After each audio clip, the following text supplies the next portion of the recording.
Ya diparingi umur, muga-muga umur peparingane Allah iki dadi umur sing barokah. Amin.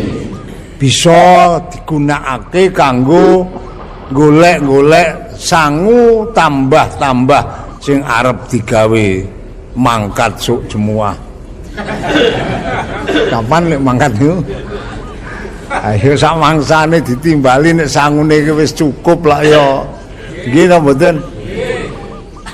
Dadi nek kula mikir-mikir umur niku kok ya pripun nggih. Gusti Allah niku nitahke menungso. Nek ndelok hadise Kanjeng Nabi, begitu dititahke saka asal nutfah didelehke nang rahim, sakwise nang rahim diolah karo malaikat suwe-suwe dadi bayi komplit anggota-anggotane kuping tangan sikil kabeh wis ana kabeh ming garek kurang siji apa nyawa. Dadi kula sampean iki mbiyen gek nang wetengane mbokne 4 sasi le ndekem nang kok ndekem le turu nang wetengane mbokne iki lah 4 sasi. Niku awet awale niku saka banyu mani terus suwe-suwe dadi getih kempel, dadi daging kempel, terus karo malaikat dibentuk dadi wong. Mandang wis bentuk dadi wong, malaikat lak njur matur karo Gusti Allah, Gusti napa niki badhe dadekake wong lanang napa wong wedok? Niku sing usul malaikat. Mboten kula sampean. Sing usul malaikat niki badhe didadekaken menungso lanang napa wedok. Karek kersane Allah. Nek Gusti Allah ngendika lanang, iki terus malaikat nyambut gawe ngeneng-ngeneng kon. Iki terus dadi metu kelamin lanange. Niku nek Gusti Allah ngersakake muni. Ning kok Gusti Allah dimaturi badhe didadekake menungso lanang apa wedok niki Gusti? Wedok. Terus malaikat golek silet. Ya. Terus disuwek. Wis. Niku urung kei nyawa lho, dereng dikei nyawa. Mandang wis cetha lanang wedoke. Niki terus Gusti Allah dawuh. Malaikat dalem kawulaku iku sing nok njero wetengane iku saiki mok eleh ana nyawa. Mok templek ana nyawa. Ngaten Gusti ya. Ning sadurunge kok templeki nyawa, kawulaku iki kok janjinen sik 4 perkara. Dadi kula sampeyan iki gak urung templeki nyawa wis kadung nampa janji 4 perkara sing ora iso diingkari. Dipun janji menapa Gusti? Siji dijanji patine. Dadi sanggup ora sanggup sampean urip iki kudu mati. Kok sampean arep ngilangi saka pati, arep ngilari pati mlayu kono ora bakal iso. Sekadung nyangpa janji. Siji dijanji napa? Patine. Nomor 2 kok janjinen rezekine. Dadi sadurunge templeki nyawa niku kula sampean wis dijanji rezekine. Dadi mula ora ana wong urip nang alam donya iki selagine urip kok ora keduman rezeki ora ana. Mbok ora nyambut gawe, mbok dhewean, mbok urip, mbok gering, mbok waras, pokoke anggere saya urip tetep karo Allah diparingi rezeki. Mbah lek gogok nang ndi tetep keduman. Ming sithik akeh iku sing ora dipadha. Ning tetep selagine manungsa isih urip karo Allah tetep diparingi. Sebab niku wis janji. Allah janji sadurunge kula sampean templeki nyawa. Mula sampean urip kok ora semangka pengen apa kuwatir nek ora mangan kok aja temenan yu. Wis to anggere isih urip mangan. Iki wong wis janji kok Gusti Allah ki nek janji ora sulaya kok. Innallaha la yukhliful. Gusti Allah ki ora tau nulayani janji. Dadi sing nomor loro janji rezekine. Ha nek kula ngangen-angen nggon bab rezekine menungso niku, Gusti Allah ki lek paring ki pancen dalane werna nggih napa mboten? Nek cara simbah mbiyen, walah nang Gusti Allah paling dalan rezeki karo menungso 1000 dalan rezeki muni ngono kok. Dadi werna-werna. Paling gambarke sing gampang kuwi nek menungso ki rezekine ki ana sing diatur karo Allah kaya modele pitik momong. Tau roh pitik momong. Pitik momong anak cilik-cilik kae njur nang kebonan ceker-ceker. Engko nek oleh pangan oleh cacing apa iki sing mangan sapa? Ora dipangan babone. Angger kita oleh pangan lah terus babone lak nyeluki anake to. Gruk terus sing nyedak anake. Sing mangan sapa? Anak. Babone mung ceker-ceker. Kula sampeyan iki ya kadang-kadang ngono kok, Kang. Wah, jan lek nyambut gawe mempeng. Ane kok jebule kok sing mangan kok wong liya jajal. Ayo jajal winginane kae. Sapa sing borong paculan ya? Sawah sak kotak diborong lek maculi 100.000 to kae Kang. Mandang wis bayaran, rampung bayaran, rampung nyambut gawe bali. Alah ndilalah nang omah. Nang meja ki ana undangan kondangan. 10 nggon jajal. Ayo 100.000 ke kondangan 10 ayo 10.000 weding ayo wis sampean ya mung macul kuwi tok. Iki leres nang mboten? Iki Gusti Allah kadang-kadang paring rezeki karo menungso diatur banget. Kaya model pitik momong. Lah nek kula namatke malih Gusti Allah ki paring rezeki karo menungso ana sing digawe model kaya temangga. Ngertos temangga nggih. Nek cara cah nom-nom kok laba-laba. Ya. Temangga niku anggere wis nang pojokan kono kae jereng klamat. Nggih. Serampung ndelik teko nggogo rezeki teko dhewe kok kuwi. Sampeyan wis tau ora ana temangga kuru. Ora-ora ya. Nih ya wis tau ora ana temangga nyambut gawe. Konggo kok nang pojok. Rezeki teko dhewe. Leres? Menungso kadang-kadang ngono. Diatur kaya monggo. Kapan agek gering winginane kayu. Sampeyan glecak rong sasi kae. Lah ora nyambut gawe. Lah nek ana ya ana gedang teko. Iya apa ora? Tetep direjekeni. Mula nek sampean arep kepengin oleh rezeki kaya monggo gringo. Anggere ora mati mesti dia iki Allah yang ngatur kaya ngoten iki. Tak angen-angen kemurahane Gusti Allah. Leres nang mboten? Lha iya. Dadi siji menungso iki sadurunge templeke nyawa dijanji patine, loro dijanji rezeki. Terus sing nomor 3 malaikat sadurunge kawulaku iki kok templeki nyawa kok janjinen bejo cilakane. Wong urip nang alam donya iki kadang-kadang seneng, kadang-kadang leres mboten? Kadang-kadang waras, kadang-kadang di duit, kadang-kadang aku saya tak takon yuk jujur ayo. Sampeyan saya pas di duit apa pas ora? Lah sampean duwe ngaku ora, aku ngerti lho yu. Tenan kok. Tenan. Nek sampean ora duwe ngaku duwe, aku ya ngerti. Wong nang nggon rai kuwi nek wong di duit karo ora iki ketok kok. Tenan niku. Aku sing tak gawe pedoman dalile wong Arab. Wong Arab kuwi nek ngomong ngene, al-fulus zinatun nufus.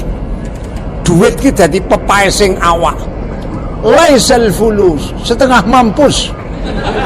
Wong anggere ora ndek dhuwit mesti raine iki ora semringah.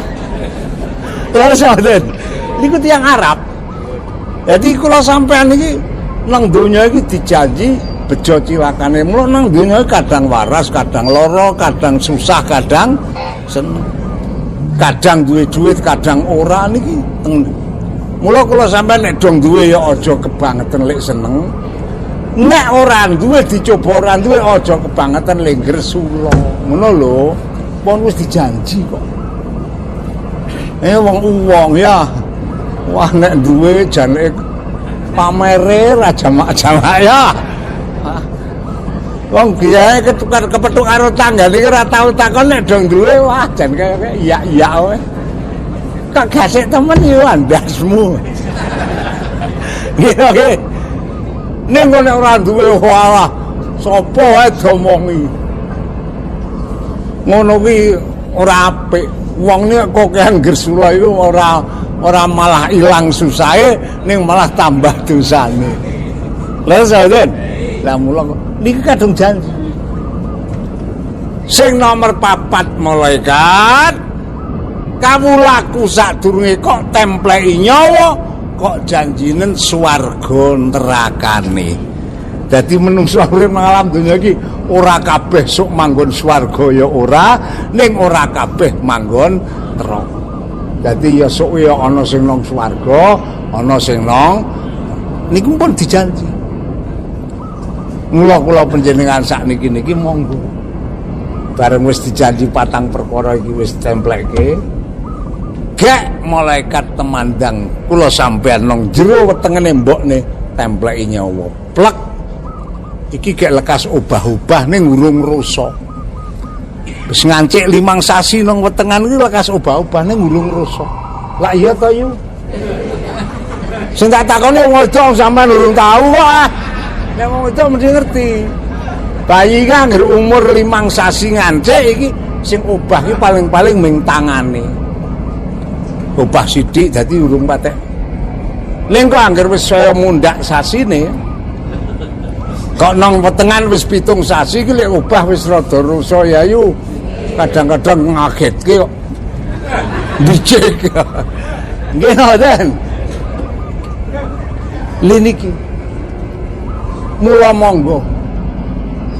Kula sampean urip sing pertama nang alam arwah ya kuwi nang wetengane mbokne sakwise entek kontrake karo Allah didhawuhi malaikat dalem kawulaku kae saiki arep tak pindah alam. Dipindah teng pundi Gusti? Pindah nang alam donya. Dadi menungso iku kabeh sing saiki iki ana iki calon ngalami urip nang 4 alam. Kula sampeyan iki gek urip nang alam sing pertama iki rampung. Ya iki alam arwah. Nang wetengane mbokne. Biar gek nang kono aja urip apa mati. Urip to? Terus karo Gusti Allah dingendikake nang Al-Qur'an kae. Wallahu akhrajakum min butuni ummahatikum la ta'lamuna syai'an wa ja'ala lakumus sam'a wal absara wal af'idata la'allakum tashkurun. Gusti Allah nglahirake kowe kabeh para menungso sangka guwa garbaning ibumu kanthi kowe lahir ora ngerti apa-apa. Leres? Dadi bayi lahir ki ora ngerti apa-apa, ora iso apa-apa, ora nggawa, ora duwe kula sampean. Niki Allah lho. Padahal nuwun sewu. Lha ngendika Allah, kowe lahir ora ngerti apa-apa, padahal karo Gusti Allah nggauta wis dikompliti. Wa ja'ala lakumus sam'a, kupingmu iku wis tak pasang pel kowe nang jero wetengane mbokmu. Ning urung iso kanggo ngrungokake. Leres? Mripat wis tak pasang awet kowe nang jero wetengane mbokmu. Ning kowe metu urung iso digunakake, urung iso awas. Leres? Irung iki wis tak pasang awet nang jero wetengane mbokmu, ning kowe metu urung iso ngambu. Urung berfungsi. Ati yo ngono. Wis tak pasang nek ora iso angen-angen. Niki ngendikane Allah, wa ja'alakum sam'a wal absara wal afidah. Supaya apa la'alakum taskurun. Aku ke tau ngaji ngomongke ayat niku ditakoni cah nom. Mbah napa? Kenging napa bayi lahir niku wong mata pun enten, kuping pun enten, ati pun enten, irung pun enten kok dereng saged digunakake ge apa-apa. Niku hikmahe napa? Wah aku jujur wong urung tau kandhani aku. Akhirnya kula ya ngarang dhewe. Nek cara penemune aku, bayi lek urung awas, urung tengen, urung iso ngambu, urung iso omong, urung iso angen-angen, iki nek cara aku hikmahe kanggo nutupi cacate mbokne. Leres napa mboten? Lah kok ngoten, Mbah? Ajajal saiki dipikir. Nek ati iki wis kena angen-angen pel saka jero, mripat wis awas pel saka jero, kuping wis tengen saka jero, irung iso ge ngambu saka jero, metu ki takoni mesti ngerti kok. Nggih napa mboten? Kowe lek metu teng endi? Tukono kae. Dalane kok apa? Wah, jan semrawut. Mesti ngerti. Ambune walah, masyaallah. Jadi mula digawe karo Allah kaya ngene ge nutupi cacat mbokne. Leres napa mboten? Lah kula sampeyan iki la'alakum taskurun, mula monggo saiki iki iso ngambu, iso omong, iso namatke, iso ngrungokake, kula panjenengan iki do syukur maring Gusti. Kowe ngaji ngono lho, Dul. Omong ngono PPKM kok dadi ra ngaji. Kuwi jenenge sampeyan ora syukur dene umat kuping iki. Paham? Aku nek arep ngenteni PPKM lek rampung kapan ngedonge rampung wingi diperpanjang meneh kok. Tekan sok tanggal 9. Engko tanggal 9 kira-kira perpanjang meneh. Tekan tanggal 21. Ler sawen. Mulane monggo. Awake dhewe dioke-oke le syukur karo Gusti. Diparingi sikil kena ge mlaku monggo. Ge mlaku mangkat jamaah, ge mlaku ngrungokke pengajian. Game laku silatur rohim niki berarti syukur kali Allah diparingi nikmat lesan kena ge ngomong monggo ge maca selawat ge maca istighfar ge maca Quran niki naminipun syukur lek diparingi nikmat napa lesan nek omong nek glendeng wasis nek kon tahlilan ngantuk potongane ana apa ora? Masya Allah. Nek glendeng kuwi jan wis bar luhur tekan asar kuwi. Jan ora pedhot. Ane nek mandang tahlilan kok ngantuk jajan. Pancen ra patek waras wong. Ora syukur karo Gusti. Mula monggo awake dhewe disyukuri paringi kenikmatan ingkang agung. Ya wis lah. Arep jaman kaya ngapa anggere kula sampean ki tetep nyekeli dawuhe Allah, salat ya tetep jamaah, mujahadah ya dilakoni, ngaji ya diayahi, mbah kaya ngapa, hasil apa ora, ngel apa gampang, pokoke ngaji.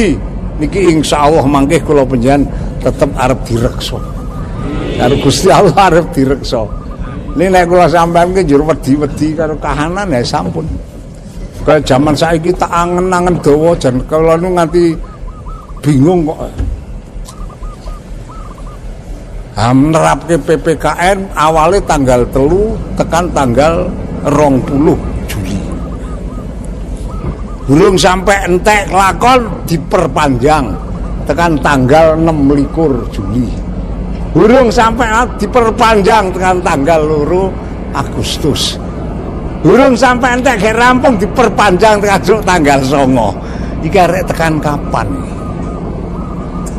Kula niku tak angen-angen lek ora mathuk niku wong kanggo nolak penularan peredaran virus corona kok nganggo dalan nutup peribadatan. Iki jangan nggo akal jan ora ketemu akal kok. Leres no mboten? Aja nambani wong lara kok nutup masjid iki kira-kira ketemu akal apa ora, Kang? Ketemu akal mboten? Lah iki nerapke PPKM kok nutup tempat peribadatan. Kula niku winginane pas ngaji ngeten iki ditunggoni polisi-polisi pirang-pirang tak takoni kok Pak polisi. Kula pengen tak jarak. Jajal Pak polisi iki jaga tak takonane iso jawab ora. Mun aku disalahkan di penjara ya luwih aku wis tuwa aku.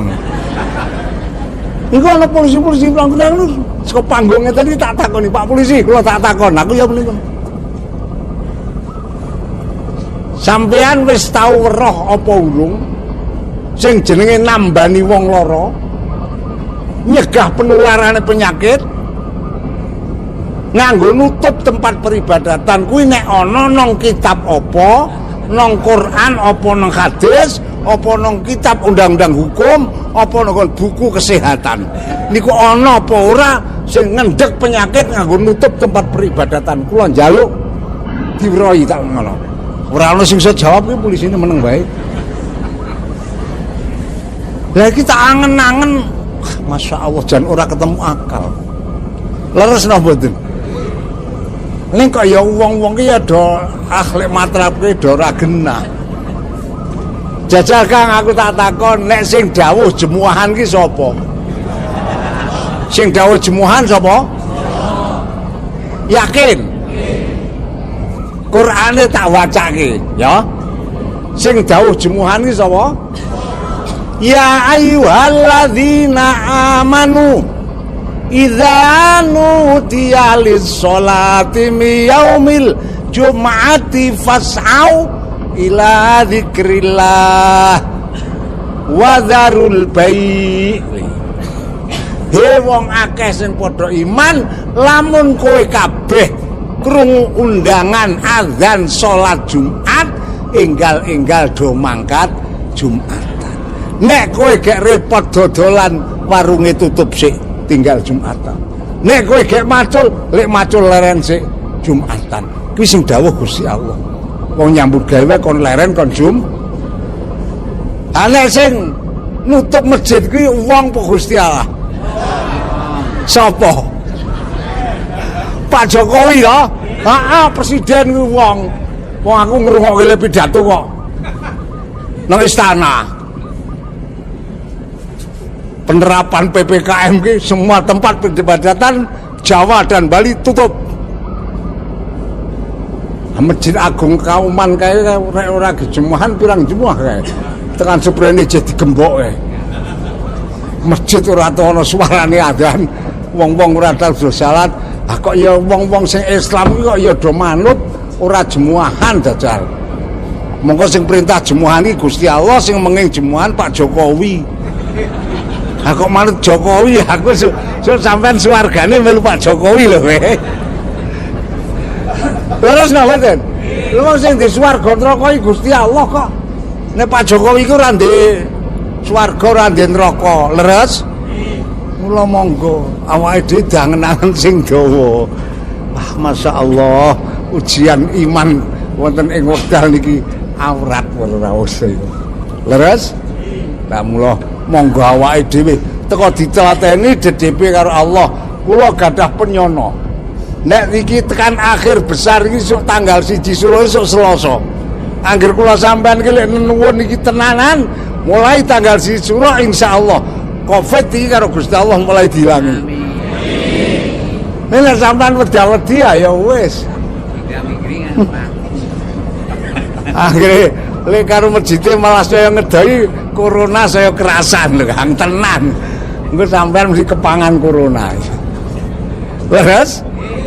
Monggo. Mujahadah ditelateni. Jamaah dimakmurke masjid langgare. Wiridane ditekuni.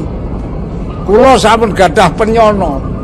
Pancen nek wulan sura iku nek Gusti Allah arek nekake coba ya biasane nang awal wulan sura iku luwih abot. Ning nek arek ngilangi coba ya nang awal wulan Suro iki dilangi. Niku wis padatan awet biyen. Mula nek wong Jawa, wong tuwa-tuwa biyen sing jenenge sasi Suro iki lak diarani sasi angker. Nggih napa mboten? Nganti nek wong Jawa biyen ki nek muni sasi Suro memantu ya ora wani. Leres? Nyupetke ya ora wani. Leres? Gawe omah ki nang sasi Suro ora wani kok. Tiang biyen leres napa mboten? Wong kula niku kelingan persis kok. Kula niku gawe omah kae sing tak nggoni saniki. Niku lek nglekasi duduk tanggal 1 Suro. Kula niku waktu ngaji Selasane diprotes karo Mbah Reso, karo Mbah Kaum, karo Siwa Jawawi. Wah, omah sasi Suro. Kenapa to? Anu Mbah, nek cara wong biyen pantangan. Sasi angker. Napa nggih? Biyen Surawani. Kula terus muni, kula pun tak hitung kok niku, Mbah. Priye? Hitungan kula gawe omah sasi Suro iki gelis dadi. Engko terus lebar rampung dadi rezekine teko. Bojone bola-bali mana aku. Niku tenan. Masalah taluk. Ndak iya nggih dibukteke mawon aku. Niku Mbah Kaum niku omong-omong kok. Ditunggani Mbah Duan barang. Terus akhirnya mandang kula lekasi, alhamdulillah aku panjen karo apa dawuh Allah yakin nek sasi Suro sasi sing mulya, sasi sing dimulyakake dening Gusti. Mula tak amal apa tak manfaatke. Kula ndamel griya nika tak hitung-hitung 17 dina niku wis iso mayoni. Awet duduk 17 dina wis iso mayoni. Sepasang gendeng bandilah. Hitungane kula niku lek tak gasahi Suro lek gelis dadi niku mergane nggon tanggane lak ora do gawe. Ha ketok nggen kula gawe lak do ngewangi. Ha wong anggere pendak ngahat ki tukang sing teko ana wong belan ana wong ndi-ndi. Monggo lek teko rono do nggo pangan barang. Aku lak ora kangelan makani. Tapi itu ras dia dadi kok niku. Masyaallah. Mandang wis dadi. Jendilane wong gurung ana ya teko ketak template anu rigen. Kaca rigen. Ngerti kaca rigen ya? Wis terus akhirnya tak nggoni. Dereng rapen niku teko tak nggoni. Bar kula nggoni. Terus akhirnya pas sasi mulut ki bocah-bocah do mlebu lek mondok, lek apa lek ngaji, wong mulut niku prei. Bocah-bocah do teko niku lek do teko lek do gawake oleh-oleh. Ana sing nggawa jeruk, ana plum, wah macem-macem kae. Mandang wis ana pirang-pirang werna kae tak konata. Ora ngono ditata ngamben kuwi. Terus kula marani Mbah Reso karo Mbah Kaum. Mbah, napa? Nggo tak derekke tindak nggen kula. Napa? Mbuktekaken. Mbukteke apa? Kula ampun matur gawe omah niki nek sasi Suro begitu dadi rezekine numpuk. Apa ya nggih pun monggo Mbah. Tak boncengkel picko siji. Mbah Reso, Mbah Kaum karo Mbah Duan. Mandan tekan kono tak kon nyepai undukan karo panganan tak nang ngambeng. Ngono pun monggo Mbah niki dijar. Niki barokah lek gawe omah sasi Suro. Iki malah ora dodolan dahar malah nangis. Niku Mbah Kaum karo Mbah Reso karo Mbah Duan do nangis. Lek ngendika ngono ke kiai ora kena ditiru. Nek awak dhewe tiru kiai ora wae. Masyaallah. Wajan sampean iki malah ngandani wong kon ra niru kiai ya. Jadi nek sasi Suro pancen barokah ageng. Kula wis tak tuman gawe pondok ning sasi Suro ya alhamdulillah diparingi lancar. Iki kabeh iki sasine peparinge Gusti. Ning Gusti Allah gawe taun kono 12 sasi sing dianggep sasi mulya lak ana 4. Dzulqa'dah, Dzulhijjah, Muharram, Dzulqaidah besar, Suro jadi tambah siji Rejab. niku termasuk wulan ingkang mila saking menika monggo awake dhewe garek seminggu ketekanan tahun enggal hijrah dinemen-nemeni lek do mujahadah nuwun karo Allah. Lebar salat niku do ndedonga ya Bu. Ora mang cara Arab teko ya Allah Gusti muga-muga enggal corona diilangi ngono wae wis. Sing gampang cetha. Ya. Wah nek ora ilang-ilang kula niku ya namarke wong ki melas kok. Pingenane ki mlaku-mlaku. Ah ya Allah. Aku ki mesake wong dodol ki lho Kang nang pinggir dalan. Wong dodol sate apa-apa, gek dibuka, gek ditata. Durung ana wong tuku. Gek lekas dito. Ngono diparani Satpol PP. Ayo ora dilekke, ora diomongi apa-apa teko dagangane dangkut gawa nang montor. Ayo nangis to ya. Masya Allah. Aku ki njur lek mikir, kae ki Satpol PP apa garong aku ya ngono. Angin oke, aku dene ayo dilekke dhisik nek dilekke ora nggugu. Gak digawa urung dilekke urung apa digawa. Aku lek mikir kae Satpol PP po. Aku lek mikir mrebes milu Kang aku ki karo delok kuwi ayo ya. Kae nek dagangan sing didep kae duwite lek utang. Kae engko dadi arek kepriye? Sing arek nyarutan apa wong dagangane di Masya Allah. Kula niki nang ati niki. Wah, coba corona kok dadi tekan kok ngono barang. Ah muga-muga Gusti Allah lek ngilangi kabeh ben diparingi kebungahan, ben iso tambah syukure karo Gusti. Allahumma leres nang mboten. Ah saiki iki tak sawang-sawang nang ndi-ndi wong ki do tingak-tinguk. Leres nang mboten. Kula niki sing jan melas niku ya kuwi wong pedagang-pedagang kaki lima, wong pedagang cilik-cilik wah dobrak-obrak. Anong Temanggung kae diwehi wektu dodol kok ming 2 jam jajal. Jam 6 buka, jam 8 kudu tutup. Ana ora ana sing tuku lah ya ming kok dasarke. Ya Allah. Leres nang mboten. Ayo nek sing oprak-oprak ngono bayaran kok ya yu.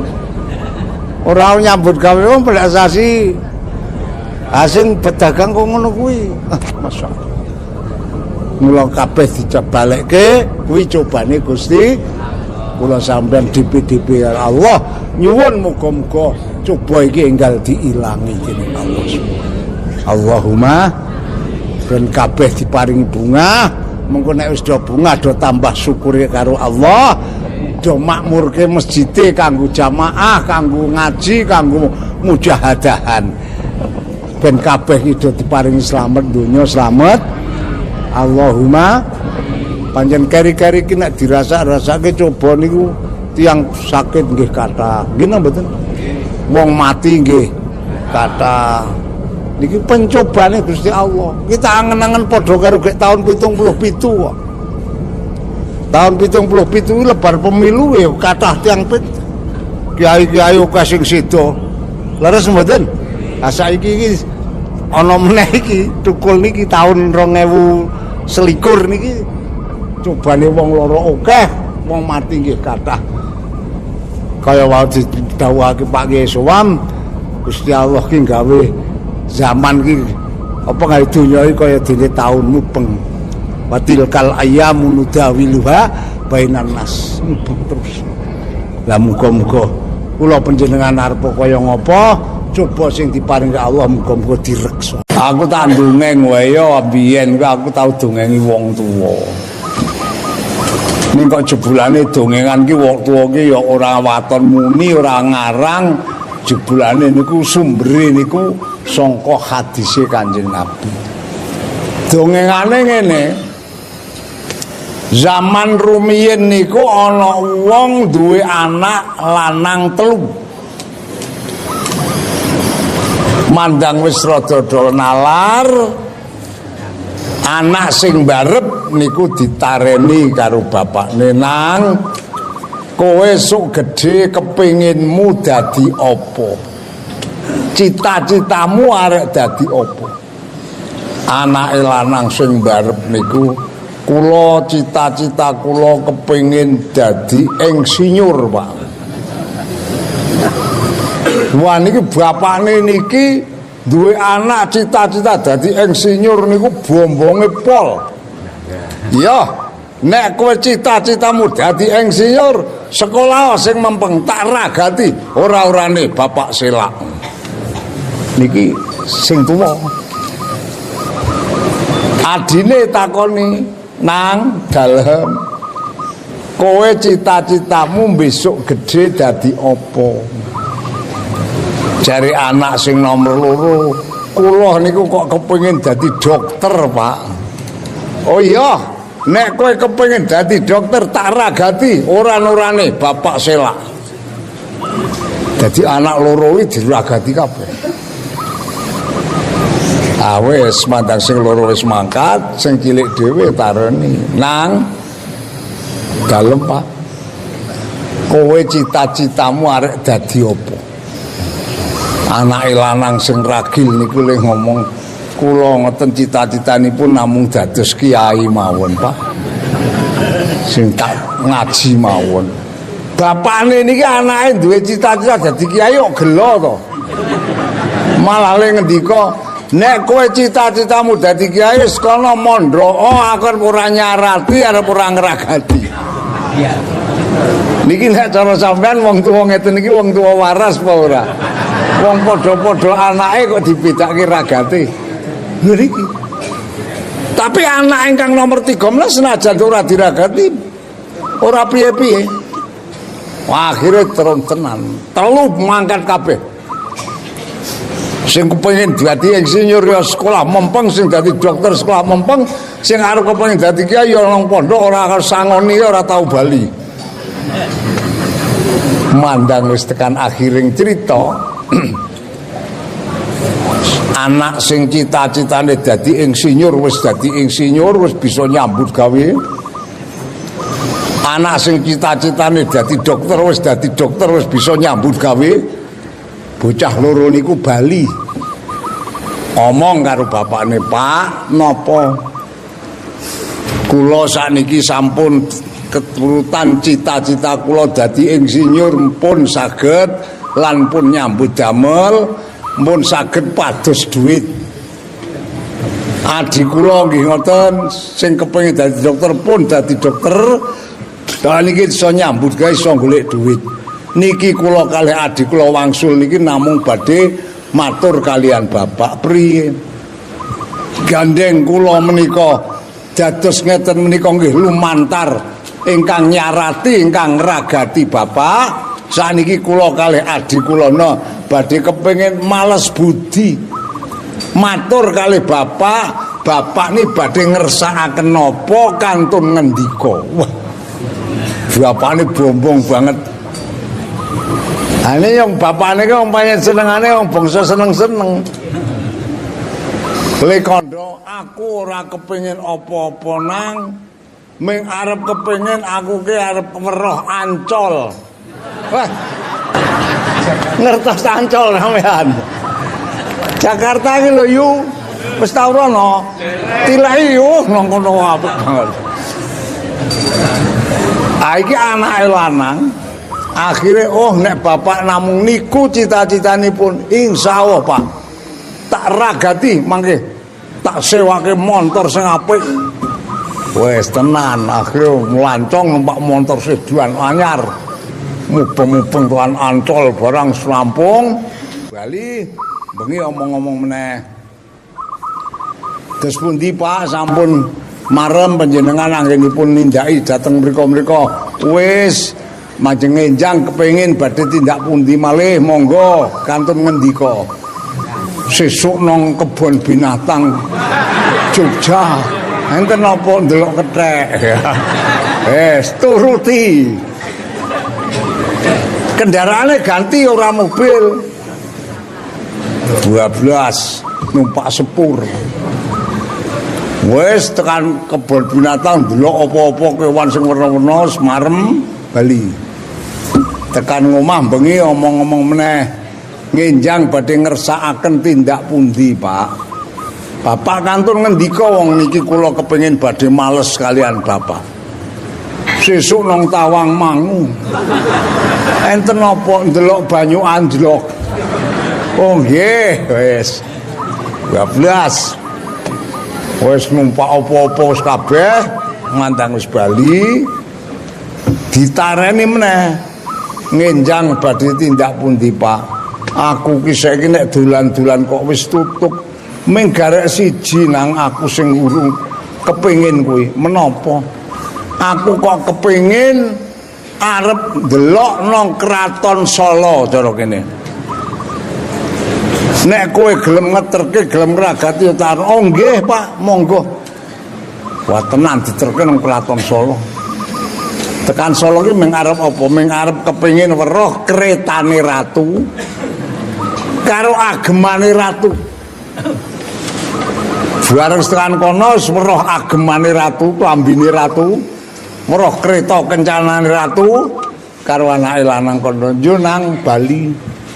Aku wis marem wis weruh klambine ratu, wis weruh kreta kencanane ratu. Ming aku ndek penjaluk karo kowe nang dos pundi, Pak? Gandeng aku numpak montor ya wis, numpak sepur wis, numpak apa-apa wis, sing gurung ki garek numpak kereta kencana. Mbok aku usahakno piye aku ki bisane numpak kereta kencana lan aku ki golekno pakaian, gawekno pakaian sing kembar banget karo pakaiane ratu. Anake lanang. Insyaallah Pak sanggup kula badhe ikhtiar. Akhire tenan ndandake kereta kencana niku ora sithik ragate lho niku. Wong rodane ya dikai emas barang kok.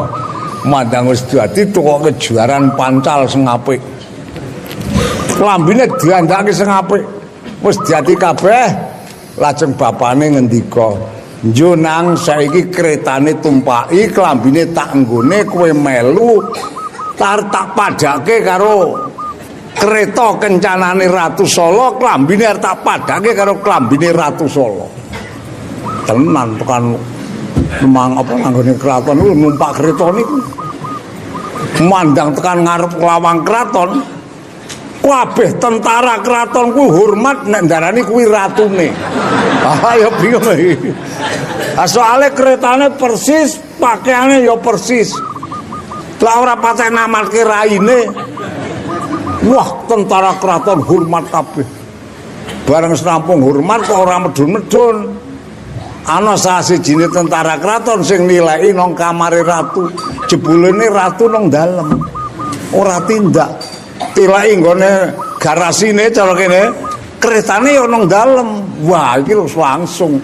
Iki berarti ratu palsu.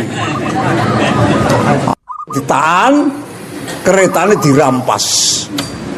Diaturke karo ratu. Ratu menika wonten rakyat panjenengan ingkang ngembo-embo panjenengan. Ima kretanipun, ima pakaianipun menika persis kalian kagungan panjenengan. Mila monggo kula aturaken panjenengan anggenipun badhe maringi pidana dhateng tiyang ingkang ngembo-embo ratu menika kados pundi.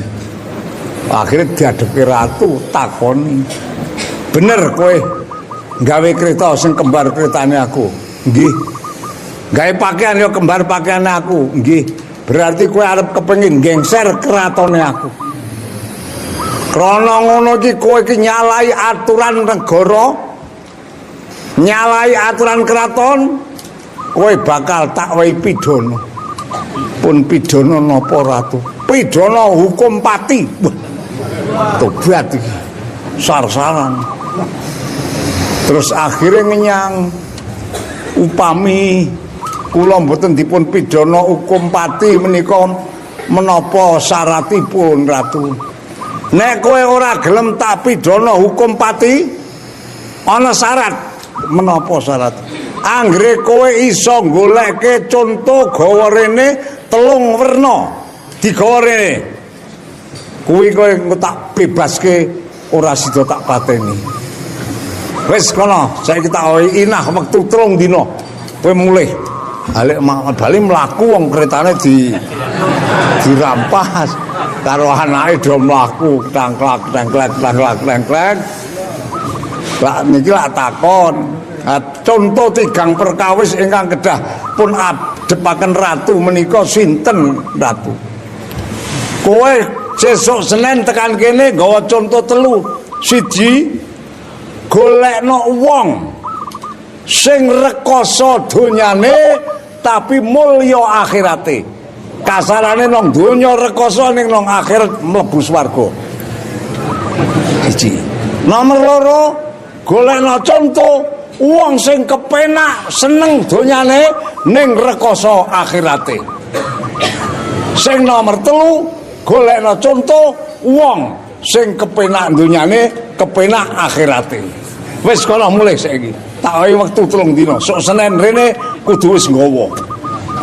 Wah tekan ngomah karo anake rembugan sing loro priye nang iki.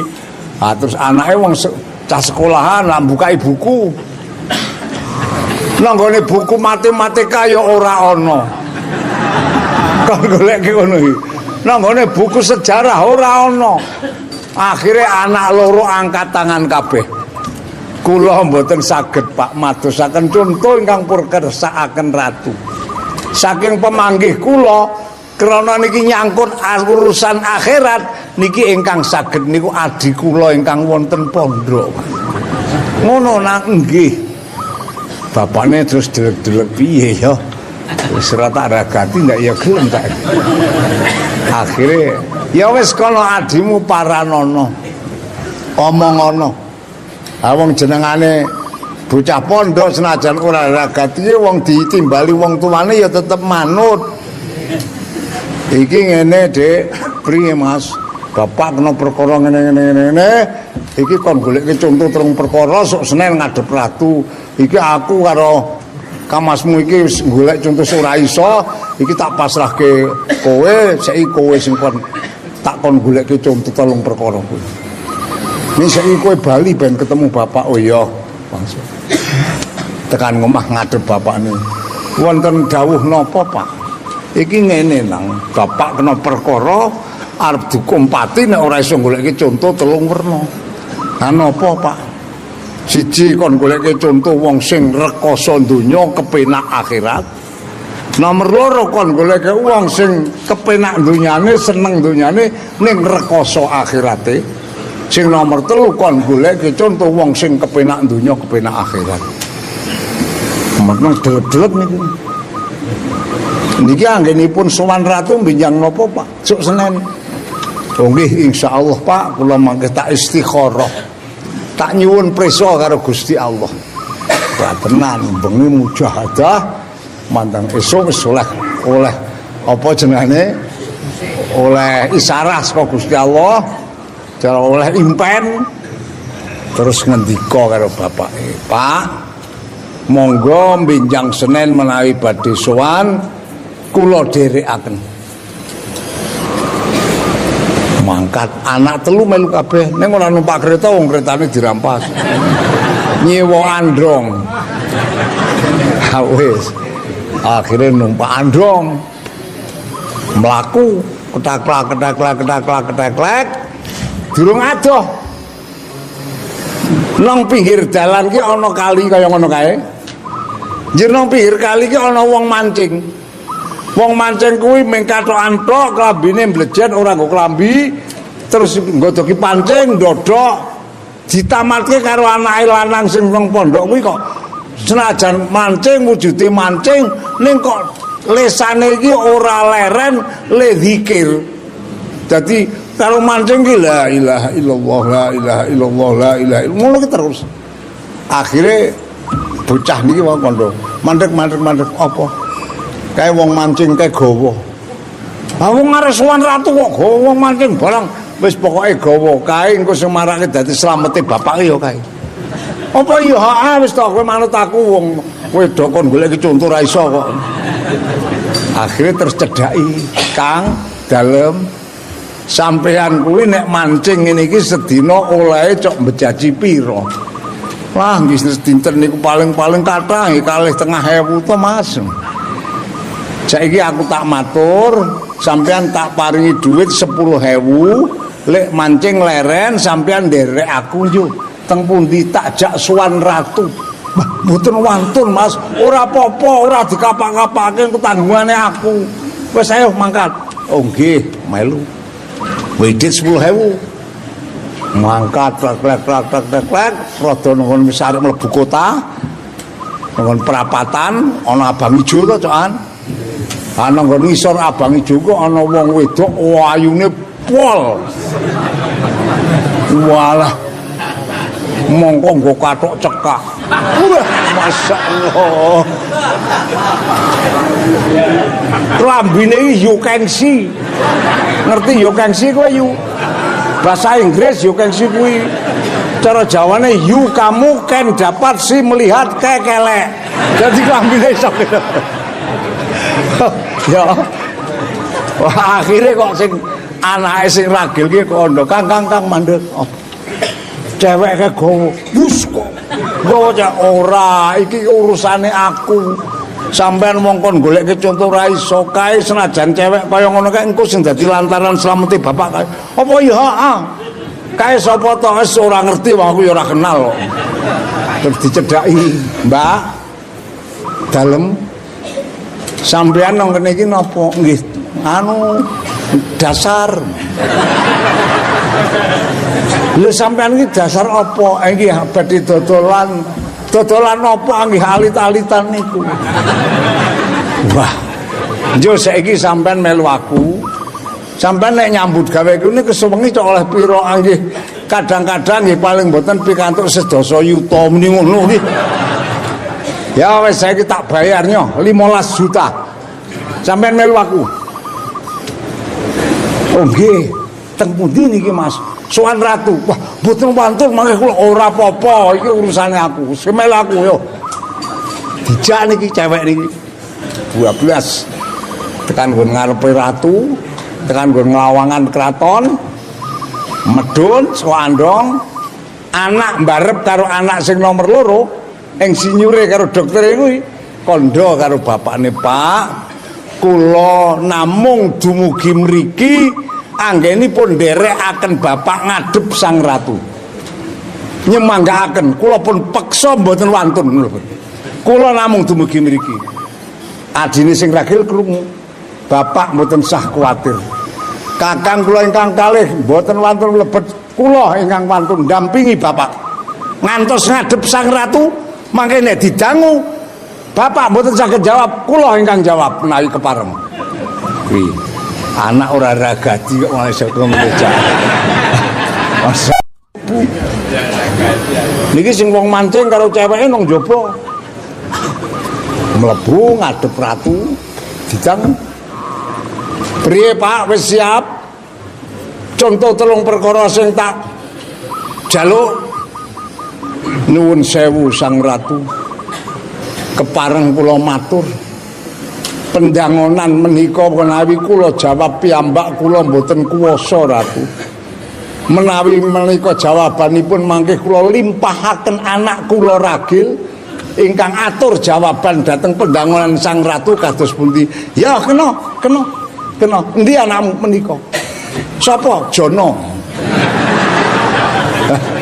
Ya teko gampange jeneng kuwi kok. Iki ngene nang, inggih sang ratu. Bapakmu iki lak melanggar aturan kraton sebab ngembo-embo ratu, ngembari kereta-keretane ratu, ngembari pakaian-pakaiane ratu. Iki nyalahi aturan. Mula bapakmu kena pidana, dihukum pati. Isane ora dihukum pati, bapakmu ngenyang, tak wae kemurahan. Anggere iso goleke contoh 3 perkara dadepke aku, bapakmu tak bebaske, ora tak pateni, ora tak pidana. Ngaten sang ratu. Menapa contoh 3 perkawis? Bapakmu sing nomor 1 takon goleke contoh wong sing rekoso donyane kepenak akhirate. Wis siap apa durung? Insyaallah siap ratu. Sekedap kula pendhete wong mancing Kang jo mlebu timbali ratu. Wah, mboten wantun, ora apa-apa, ora apa. Jo tak tuntun yo. Mun ana apa-apa aku sing tanggung jawab. Oh nggih, mlebu. Jagong. Menika sang ratu contonipun tiyang kang rekoso donya kepenak akhirat. Kuwi sapa?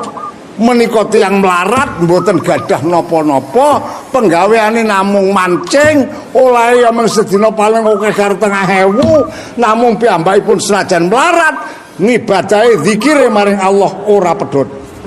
Niki contone wong sing rekoso donyane nanging benjang teng akhirat karo Allah dipapake nang swarga. Ngono kok ratune mantuk-mantuk to.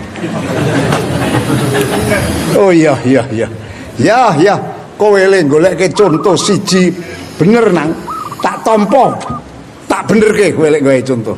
Ya. Sing nomor 2 saiki nang inggih. Bapakmu takon gawa contoh wong sing apa kepenak donya rekoso akhirat. Insyaallah sampun siap Ratu. Metu cewek iki mau diundang. Mbak, come here. Wah. Apa to come here iki? Wah. Jo, mlebu. Timbali Ratu. Wah, ora apa-apa mlebu.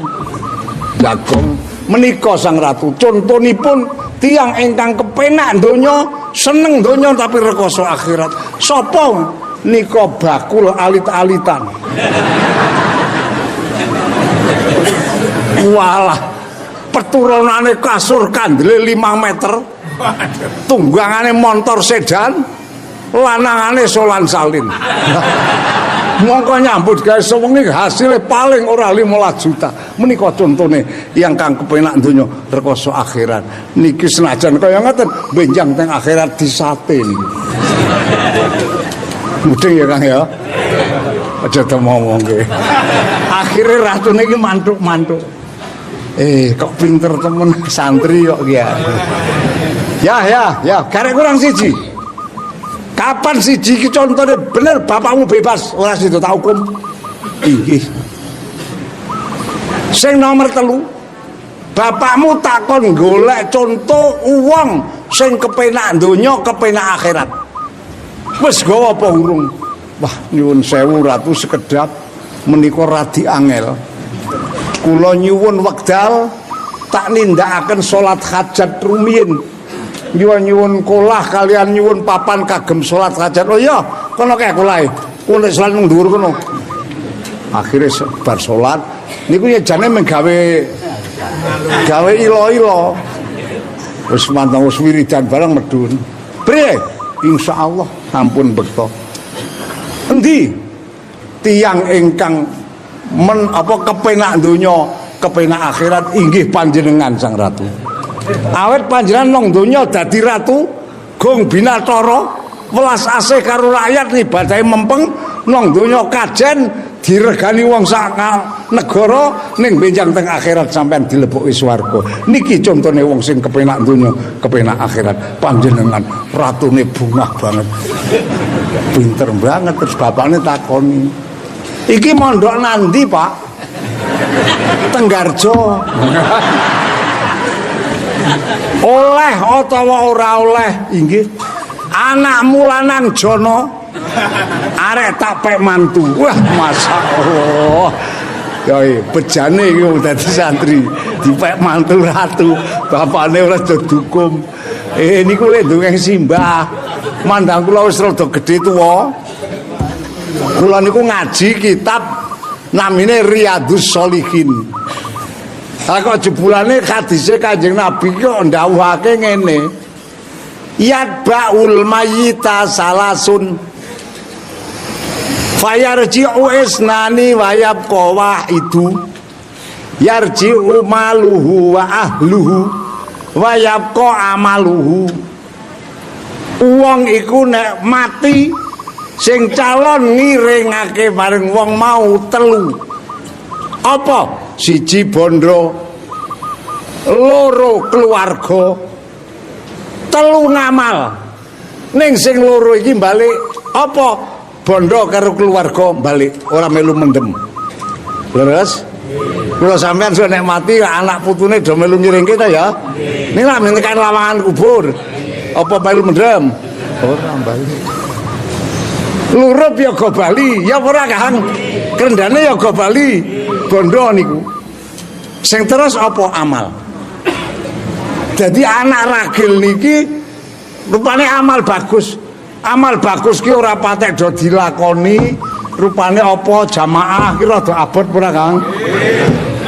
Salat tahajud. Padahal kuwi anak ragil. Ya kuwi ora do apa ditresnani ning malah ana perkara sing tanggung jawab mbelani niku niki rupane amal soleh. Dadi amal soleh niku nalika kula sampean urip lek nglakoni do rasa-rasen. Ameng pendas minggu sepisan kon ngaji ngono ya ora. Iya apa ora? Nek ndelok TV. Pendak lebar maghrib nganti jam 1 ora bosen. Leres. Lha iki niku contone anak ragil. Ora patek do disenengi ning jebulane mengkono ngersane Allah iki sing bakal nyelametake niku rupane amal soleh. Contone dicontohke anak ragil. Mulane monggo awake dhewe bareng-bareng pupung isih do diparingi urip muga-muga bisa nindakake amal-amal sing bakal digawa kula panjenengan mangke nang ngersane Gusti Allah. Sing amal mau bisa dadi lantaran slametipun kula panjenengan ana ing ngersane Gusti Allah. Ya rupane jenenge amal soleh ki amal kebagusan. Lek nglakoni nggih sak niki apa to? Ayo ngaji kok ngene iki. Termasuk niki amal soleh.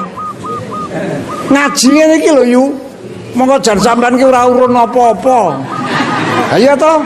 Men tekan jagong kaya ngono wae nyambi ngantuk. Wis kok kena gesangu nang kono ndarani apa? Ngono kon mangkat kok ya ora gelem. Engko nek mati getun lho Kang. Niki termasuk amal soleh niki sing badhe kula panjenengan beto. Anjir apa meneh? Ha salat jamaah niku nggih bakal kabekto. Ha apa meneh? Sedekah. Ora ketung ming cakar pitik. Ha wong pancen jenengane apa mie ayam ceker. Niku kapan senajan merupane cakar ning mong kula sampean iki lek sedekah iki ikhlas banget. Anake putune njaluk iwak tukoke ceker, wah senenge pol atine sampean ikhlas. Kuwi dadi ganjaran nang kono lho.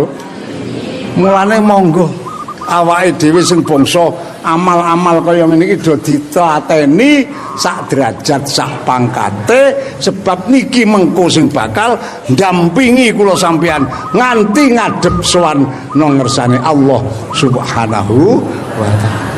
Anak-anak barep ki contone apa? Bondo donya.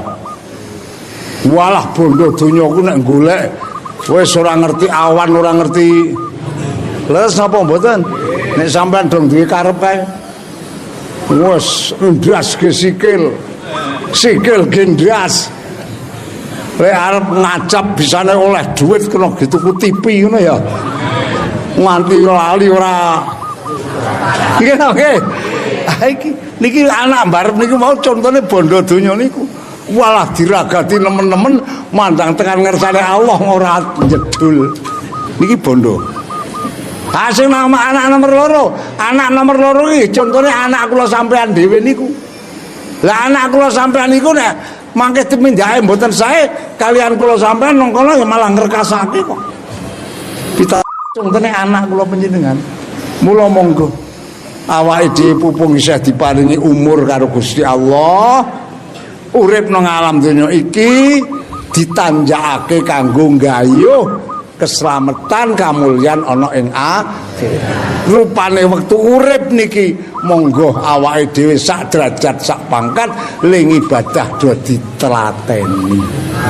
Iman iku salat jamaah, iman iku lek ngrungokke ngaji senajan ora mudeng luweh ning pokoke kula sampean nek mangsane ngaji ki atine niat ingsun mangkat ngaji. Perkara pinter atau ora iki urusane Gusti Allah fa inna hudallah. Niki kula panjenengan upamane ngaji ngene iki niate panjenengan niat ngaji senajan ora pinter tapi karo Allah tetep panjenengan digolongke golongane wong sing untung akhirat. Paham mboten?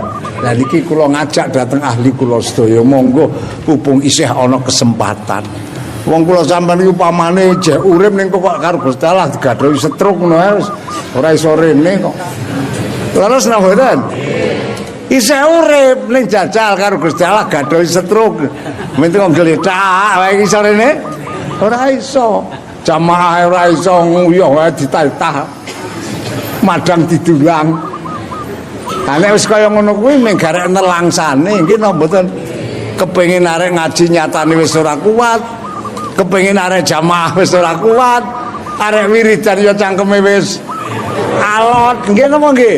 Lah mula monggo awake dhewe pupung isih diparingi waras sak derajat sak pangkat kewarasan niki digunakake kanggo nggayuh kenikmatan ana ing akhirat rupane gawe telateni le padha nindakake syukur-syukur Pak awake dhewe iki wis tuwa apa urung to mpun ayo saiki tak jak bareng-bareng nek bengi kuwi ajar tangi bengi nindakake salat ora ketung 2 rakaat. Kula mboten perintah, mboten mengajak wong kula dhewe yo ge ajar kok Kang. Nek bengi iki ora ketung ya mung 2 rakaat lek salat karo jagong ngono ya tak wong ajar kok. Nggih. Kula niki nggih tengah wis rumangsa, aku ki nek ora ajar bal saiki, engko nek modar sak mangsa-mangsa, wis garek disate karo Gusti Allah. Mula niki termasuk tangi bengi salat dalu menika ganjaran sing agung banget kok. Gusti Allah lek nyatake nang Al-Qur'an dan mumpun cetha wela-wela. Wa minal laili fatahajjad bihi nafilatan lak asa yab'ataka rabbuka maqaman mahmuda. Nek bengi iki do tangi Kang apa salat tahajud wong kuwi nek iso ajeg salat tahajud ora ketung mung 2 rakaat niki mengko ana ing akhirat karo Gusti Allah arek dipapake nang makom mahmud. Makom mahmud niku makom sing dipuji dening Allah rupane nang swargane Gusti